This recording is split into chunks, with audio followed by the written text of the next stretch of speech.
Mahigit 2 oras mula ngayon, inaasang lalapag na sa bansa ang chartered plane na sinasakyan ni dismissed Mayor Alice Guo mula sa Indonesia. Mula sa Pasay City, may live report si EJ Gomez. EJ?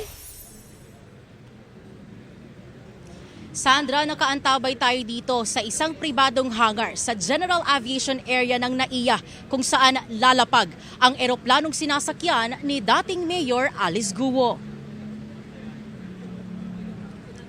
Mahigpit ang seguridad dito sa private hangar. Nandito na ang PNP, maging ang coaster kung saan isasakay si dismissed Banban Mayor Alice Guo.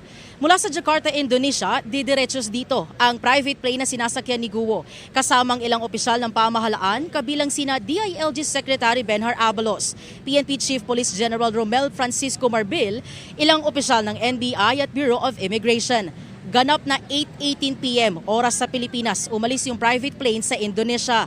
Inaasahan na lalapag dito sa Pasay City ng 1:37 a.m. ng madaling araw, September 6, ang eroplanong sinasakyan ni Guo. Sa loob ng private hangar, sasailalim sa proper documentation si Guo. Isi-serve din ang arrest warrant ng korte sa Tarlac. Magkakaroon din ng medical check-up at press conference bago siya ibabiyahe patungong Camp Crame. Sandra, sa mga puntong ito, inaantay na lang natin yung pagpapapasok ng mga pulis sa mga media dahil sa loob ng hangar, pagkatapos iproseso si Alice Guo ay magkakaroon ng press con para sa inaabangang pahayag niya sa media ngayong siya ay magbabalik Pilipinas na. Yan muna ang latest mula rito sa Pasay City. Sandra? Maraming salamat sa iyo, EJ Gomez.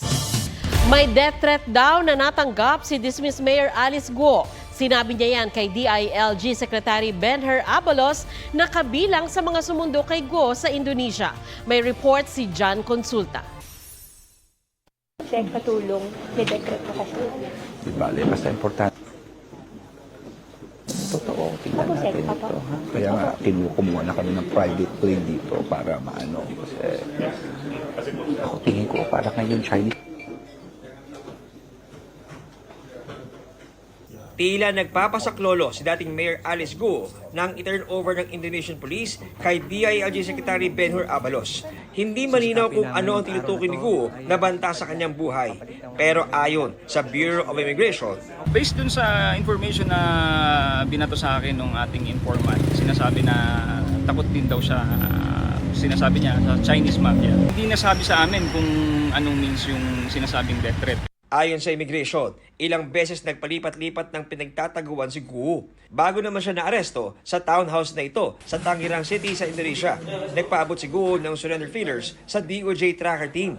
Matapos i-turnover sa Pilipinas si Guo, proseso na ang mga papeles niya. Ipinakita rin niya ang kanyang Philippine passport. Dito na nga mga kapuso sa ating likuran si Mayor Alice Guo at nagsisimula na itong turnover mula sa Indonesian authorities papunta sa mga otoridad ng Pilipinas, sa BI, PNP at pakita natin ngayon gilba na siya ng dokumento at sisikapin na ngayong araw na to ay mailipad na pabalik ng Maynila. Ito si how are you ma'am? How are you? Sa isang punto, nakipag-selfie pa sa kanya ang ilang opisyal mula sa Pilipinas at maging sa Indonesia. You remember me? Okay. Ma'am, dito ma'am. You're going home. How do you feel? I'm good. I'm good. Yeah, I'm good. Are you okay now? Yeah. I'm good. Yung mga accusations sa'yo, you're confident you can answer it? Are you going to go? Are you going to respond? Wala po muling Yes. Ma'am, may death threat ka daw. May death threat ka daw. May death threat ka daw, ma'am. May death threat ka. Sorry pa. Ma'am, may death threat ka daw. Yung media, stop. Yung media, downstairs. Pasado alas 8 ng gabi nang umalis ang private jet na inarkila ng gobyerno para kay Guo. Patong-patong na kaso ang naghihintay kay Guo sa kanyang pagbalik sa Pilipinas. Sasalubungin agad siya ng inisyong warrant of arrest ng korte sa Tarlac para sa kasong paglabag sa Anti-Graft and Corrupt Practices Act. Dahil yan sa paggamit umano sa kanyang pwesto para paboran ang baufulan na nagpaupa ng lupa sa Pogo sa Bamban. Bukod pa yan sa mga reklamong qualified human trafficking, money laundering at tax evasion na nakasampa sa Department of Justice. Pinapakansela rin ng Office of the Solicitor General ang birth certificate ni Guo. May kinakarap ding reklamong material misrepresentation si Guo sa COMELEC. Mula sa Jakarta, Indonesia, John Consulta, nagpapalita para sa GMA Integrated News. Pinuna ng ilang senador ang pakikipag-selfie ng ilang kawani ng NBI kay Alice Guo habang itina-turn over ng Indonesian authorities. Unprofessional daw ito, sabi ni Senador Joel Villanueva. Tanong pa ng senador, gusto raw ba talaga nilang makipag-selfie sa isang pugante? Paalala naman ni Senador Riza Ontiveros, pugante si Guo at hindi celebrity. Sa inilabas na litrato ng NBI, may groupie si Guo kasama ang 4 na taga-NBI. Wala pang pahayag tungkol dito ang NBI. Ngayong nahuli na si Alice Guo, gusto na rin daw sumuko ng kapatid niyang si Wesley. Sinabi yan ng abogado ni Alice na si Attorney Stephen David, pero hindi siya nagbigay ng iba pang detalye. Hindi naman daw alam ni David kung nasaan si Wesley na ayon sa Bureau of Immigration ay hinahanap din ng Indonesian authorities. Ang kaanak naman nilang si Sheila Guo na kasama nilang lumabas ng bansa. Pinagdudahan ng Senado nang manindigang naglayag siya sa dagat patungong Sabah, Malaysia bago pumuntang Indonesia. Kinumpirma naman ni Sheila na nakipagkita sila sa sinasabing ina at ama ni Alice na sina Wen Yilin at Gu Janzong sa Singapore pagkatapos lisanin ang Pilipinas. Ayon naman sa DOJ, sakaling alisin ang contempt order kay Sheila, hindi siya agad pakakawalan mula sa detainment sa Senado. Ililipat lang siya sa kustodiya ng Bureau of Immigration dahil sa kanyang deportation case. Pinawalang bisa po ng Court of Appeals ang TPO o Temporary Protection Order na inilabas ng Davao Regional Trial Court.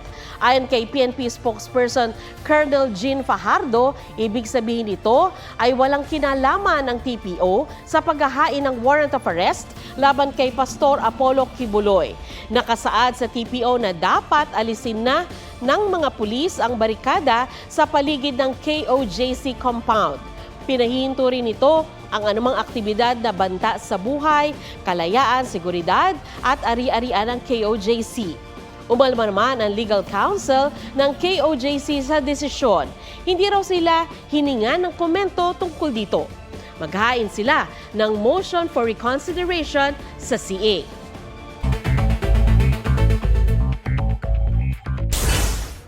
Isa sa 3 sospek sa pamamaril sa emergency room ng isang ospital sa Dasmariñas, Cavite, sumuko. Para malinis lang po yung pagkatao ko. Kopya po kami ng CCTV na pinagtatrabahuan ko, nandun po ako. Sa Bataan po yan, Orani po.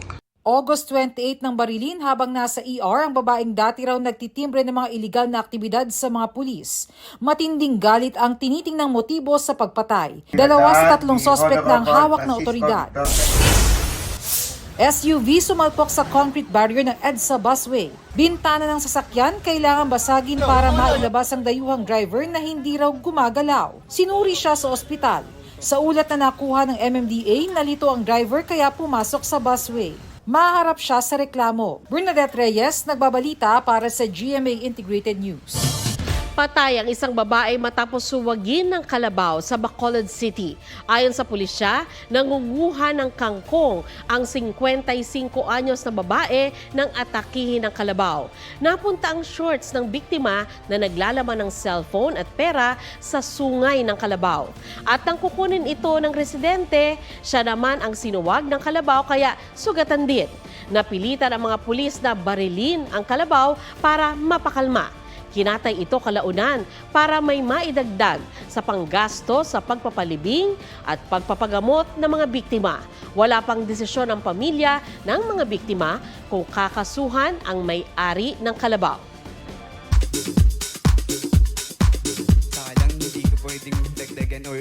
Nagsabi ka sa akin, papakasalan mo ko. Hindi mo alam anniversary natin. Yan ang shocking revelation ni Sangretera Bianca Umali sa It's Showtime. Pero revelation, nag-propose na pala, Bianca! Hirit yan ni Bianca sa contestant ng Kalokalike Phase 4 segment na hawig sa real-life boyfriend niyang si Ruru Madrid. Nangako ka daw ng kasal. Oo nga eh. Lahat naman tayo. Simula naman ng unang beses kong nakasama at nakilala si Bianca, pinangakuan ko na siya agad niyan.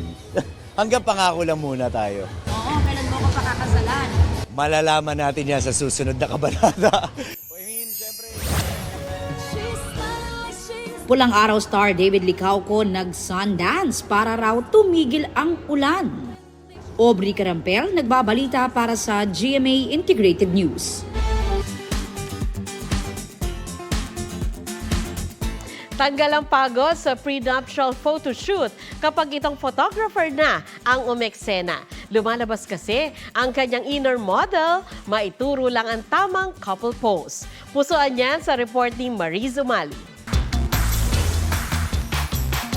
Sa shoot ng prenup, daming ganap. Kaya minsan sa pagpo-post, si bride and groom feeling lost. To the rescue itong photographer na si Tonyeng. Literal na hands-on sa instructions. Teka, wala pong namamagitan sa kanila ha? Paandar lang ni Tonyeng yan para achieve ang shot na pangmalakasan. Back hug, kandong, beso-beso, trabaho lang, at nagde-demo. Nagkakahiyaan pa raw kasi minsan, kaya ito ang move niya para magkaroon ng kumpiyansa ang couple. Mariz Umali nagbabalita para sa GMA Integrated News. Huwag magpahuli sa mga balitang dapat ninyong malaman. Mag-subscribe sa GMA Integrated News sa YouTube. Sa mga kapuso abroad, subaybayan nyo kami sa GMA Pinoy TV at sa www.gmanews.tv.